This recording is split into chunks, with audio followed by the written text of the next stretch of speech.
భారతదేశ ఆర్థిక వ్యవస్థను కుప్పకూల్చేందుకు మన పారిశ్రామికవేత్తలను దొంగలుగా చిత్రీకరించి తద్వారా ప్రజాగ్రహం తెప్పించడంతో పాటుగా వాళ్ళ మీదన ప్రభుత్వాలు చర్యలు తీసుకునేలా చేసి మన పారిశ్రామికవేత్తలు అంతర్జాతీయంగా పెట్టుబడులు పెట్టడం, అంతర్జాతీయంగా ఎదగటం అనేటటువంటి దాన్ని తొక్కేస్తే భారతదేశపు ఎదుగుదల తొక్కేయచ్చని ప్లాన్ చేసినటువంటి డీప్ స్టేట్ కుట్రలో భాగంగా మన దేశానికి సంబంధించినటువంటి అదాని ప్రపంచవ్యాప్తంగా పోర్టులు కొంటున్నాడు. శ్రీలంకలోన, బంగ్లాదేశ్లోన, ఇరాన్లోన, ఈవెన్ ఆఫ్రికా దేశాల్లో కూడా కొంటున్నాడు. అట్లాగే గ్యాస్ ప్లాంట్స్ కొంటున్నాడు, ఆయిల్ ప్లాంట్స్ కొంటున్నాడు. కాబట్టి అతన్ని దెబ్బ కొడితే కనుక భారతదేశానికి సంబంధించినటువంటి అతిపెద్ద పెట్టుబడి ఇష్యూని లాక్ చేయొచ్చు అన్నటువంటి ఉద్దేశంతో అట్లాగే తమ పారిశ్రామికవేత్తలను కాపాడుకునేందుకోసమని అదాని మీద హిండెన్బర్గ్ని అడ్డుపెట్టి చేసినటువంటి కుట్రని మన దేశంలో ఉన్నటువంటి మీడియా కూడా వాళ్ళ చేతుల్లో పావులుగా మారి ఇక్కడ వార్తలు రాసినాయి. అందరూ అమ్ముడిపోయారని చెప్పను నేను, కాకపోతే సంచలనం కాబట్టి రాసేశారు. మోడీ మీద ద్వేషంతోనో లేకపోతే వార్త కోణంలో రాసినటువంటి వాళ్ళు కూడా ఉన్నారు.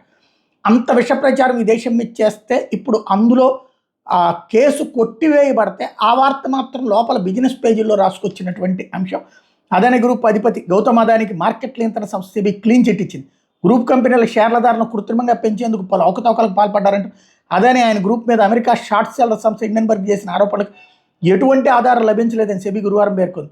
ఇన్సైడర్ ట్రేడింగ్, మార్కెట్ అవకతవకలు, పబ్లిక్ షేర్ హోల్డింగ్ నిబంధనల ఉల్లంఘన వంటి ఆరోపణలకు ఎట్లాంటి సాక్ష్యాలు లేవని విస్తృతస్థాయి దర్యాప్తు అనంతరం తేల్చినట్టు 2 వేర్వేరు ఆదేశాలు సెబీ స్పష్టం చేసింది. అదాని గ్రూప్కి చెందిన వివిధ కంపెనీల నుంచి నిధులు మళ్లించి ఇతర సంస్థలు Adicorp, milestone, trade links, రేఫర్ ఇన్ఫ్రా ద్వారా నమోదిత కంపెనీలైన అదాని పవర్, అదాని ఎంటర్ప్రైజెస్లోకి వచ్చేలా చేశారంటూ 2023 జనవరిలో హిండెన్బర్గ్ ఆరోపించింది. ఈ కంపెనీల మధ్య లావాదేవీల్లో వెల్లడి నిబంధనల ఉల్లంఘన జరగలేదని, ఎలాంటి ఉల్లంఘన జరగలేదని సెబీ స్పష్టం చేసింది. Adani ports, Adani power, Adani enterprises, Adicorp enterprises, milestone, trade links, రేఫర్ ఇన్ఫ్రా, గౌతమ్ అదాని ఆయన సోదరుడు Rajesh Adani group CFO Jugeshinder Singh clean chit ఇచ్చినట్టు సెబీ స్పష్టం చేసింది. హిండెన్బర్గ్ రీసెర్చ్కి చెందిన మోసపూరిత ప్రేరేపిత నివేదిక ఆధారంగా తప్పుడు కథనాలు వ్యాపించి చేసిన వాళ్ళు దేశానికి క్షమాపణ చెప్పాల్సిన అవసరం ఉందని ఈ సందర్భంగా అదాని అన్నారు. అదాని గ్రూప్ చైర్మన్ ఇతర కీలక సభ్యుల మీద గత ఏడాది అమెరికా న్యాయశాఖ ఆరోపించిన $365 మిలియన్ లంచం కేసులో విచారణ ఇంకా పూర్తి కావాల్సినటువంటి అవసరం ఉంది.